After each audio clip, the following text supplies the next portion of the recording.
मेरे अभिन्न मित्रों, नमस्कार। फ्रेंड्स, मुझे इस बात की बेहद खुशी है कि सौंदर्य जैसे विषय पर आप सब इतनी रुचि दिखा रहे हैं।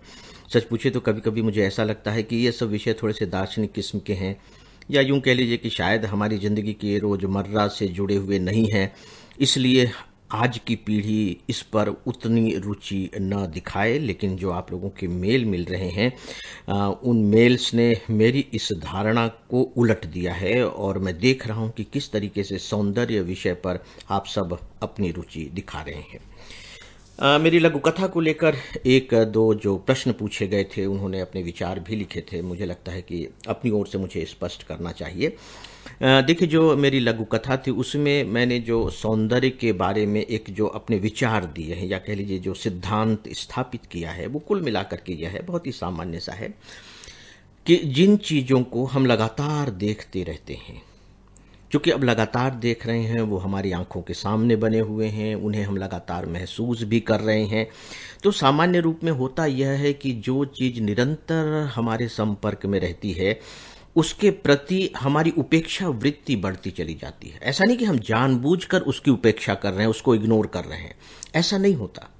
हमेशा साथ में रहने की वजह से आप यूँ कह लीजिए कि वह हमारी आदत का हिस्सा बन जाता है। कोई भी चीज़ हो, जब कोई भी चीज़ हमारी आदत का हिस्सा बन जाएगी, तो उस पर हमें विशेष ध्यान नहीं देना होगा, हम देते भी नहीं हैं। तो ऐसी चीज़ों को, ऐसी घटनाओं को, ऐसे दृश्यों को हम बहुत सामान्य तरीके से देखते हैं, जैसे अपनी ज़िंदगी की दूसरी चीज़ों को देखते हैं। हालांकि वो चीज़ें होती बड़ी महत्वपूर्ण हैं, लेकिन वो हमारे बिल्कुल दैनिक जीवन में इस तरीके से समा जाती हैं कि उसका अलग से हम उल्लेख नहीं कर पाते। सौंदर्य के बारे में भी यही होता है। और मैंने जो लघु कथा सुनाई थी, आपको ध्यान होगा कि मैं फूलों के बारे में कहता हूं। मतलब अब मुझे ज्यों की त्यों वो लघु कथा याद नहीं है, लेकिन अपनी तरफ से कुछ उदाहरण देकर मैं स्पष्ट करना चाहूंगा। जैसे मान लीजिए कि मुझे एक विशेष रंग के फूल पसंद आ रहे थे, तो माली ने उस रंग के फूल लगा दिए। इसके बाद मैंने माली से कहा कि नहीं, इस रंग के नहीं, उस रंग के फूल लगाओ, तो उसने उस रंग के फूल लगा दिए। इसके बाद फिर से मैं कहता हूं कि नहीं, इसमें भी अब कुछ और रंग के फूल लगाओ, तो फिर माली कहता है कि मैं इसमें विविध रंगों के फूल लगा देता हूं। तो अब आप देखिए कि जो पहले रंग के फूल थे वो भी पसंद आ रहे हैं, उसमें सौंदर्य के दर्शन हो रहे हैं। जब बदल दिया गया, दूसरे तरह के लगा दिए गए, तो उसमें सौंदर्य के दर्शन हो रहे हैं। लेकिन ये भी अब सौंदर्य इसका समाप्त हो गया। अब जो तीसरी तरह के फूल लगाए गए हैं, तो वो कह रहे हैं कि मिक्स्ड फूल लगा देता हूं, उसमें सभी तरह के रंग आपको देखने को मिल जाएंगे, लेकिन उसमें एक जो संदेश छिपा हुआ है जो स्पष्ट नहीं है, और मैं उसे यहाँ आप लोगों के सामने रखना चाहूँगा कि अगर मेरी वृत्ति यह है कि जो कुछ भी है वो कुछ दिनों तक तो सुंदर लगती है, मन को प्रसन्नता देती है, लेकिन कुछ समय के बाद हमें वो एक तरह से सामान्य सी लगने लगती है, तो अब ये जो विविध रंग के फूल लगा भी दिए जाएंगे, तो इसके साथ भी वही घटना घटेगी। मतलब मुझे इस भ्रम में नहीं रहना चाहिए कि चूंकि इस गुलदस्ते में, आप यूं कह लीजिए कि, या इन गमलों में तरह तरह के रंग के फूल दिखाई देंगे, तो इसमें मेरा सौंदर्य बना रहेगा। क्योंकि मुझे सफ़ेद भी अच्छा लगता है, लाल भी अच्छा लगता है, गुलाबी भी अच्छा लगता है, बैंगनी भी अच्छा लगता है, और ये सबका अब यहाँ गुच्छा बना करके रख दिया गया। तो अब ऐसी स्थिति नहीं आएगी कि मैं इनमें सुंदरता नहीं देख पाऊंगा, ऐसा नहीं होगा। क्योंकि यह जो विविधता है, यह विविधता भी अपने आप में कुछ समय के बाद अपना सौंदर्य खो देगी। और ध्यान दीजिए कि जो सौंदर्य खो रही है, जो गायब हो रही है, वो मेरे दिमाग से हो रही है, वस्तु से नहीं हो रही है। वस्तुएं तो ज्यों की त्यों रहती हैं, उनमें कोई विशेष परिवर्तन नहीं होता है, अपने मूल रूप में मौजूद रहती हैं। अगर हम फूल की बात लें तो ठीक है, कोई फूल मुरझा जाएगा, फिर नए फूल आ जाएंगे, ताजगी बनी रहेगी, फिर थोड़ी सी उनमें मुरझाहट आ जाएगी, वो एक अलग बात है।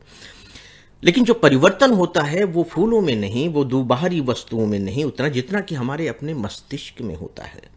तो अगर मैं सही मायने में सौंदर्य बोध प्राप्त करना चाहता हूं, जो देखिए उसमें लिखा हुआ नहीं है, लेकिन आप ये निष्कर्ष निकाल सकते हैं, लेकिन यदि मैं सही मायने में सौंदर्य प्रेमी हूं, तो उसका संबंध इस बात से कतई नहीं होना चाहिए कि ये कितने लंबे समय से मेरे सामने मौजूद है।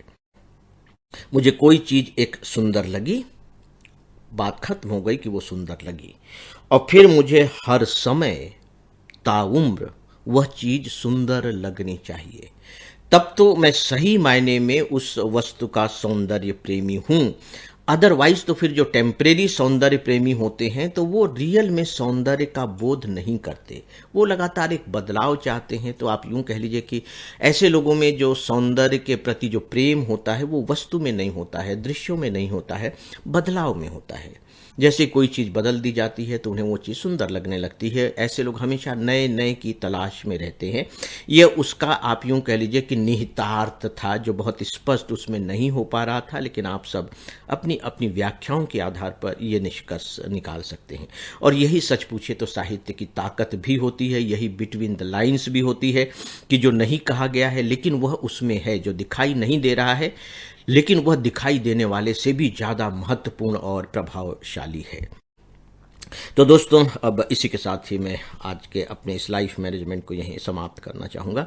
2 दिनों के बाद आप सबसे फिर मुलाकात होगी, तब और बातें होंगी। मुझे इजाज़त दें, अपना ख्याल रखें, मेरी शुभकामनाएं स्वीकार करें। नमस्कार।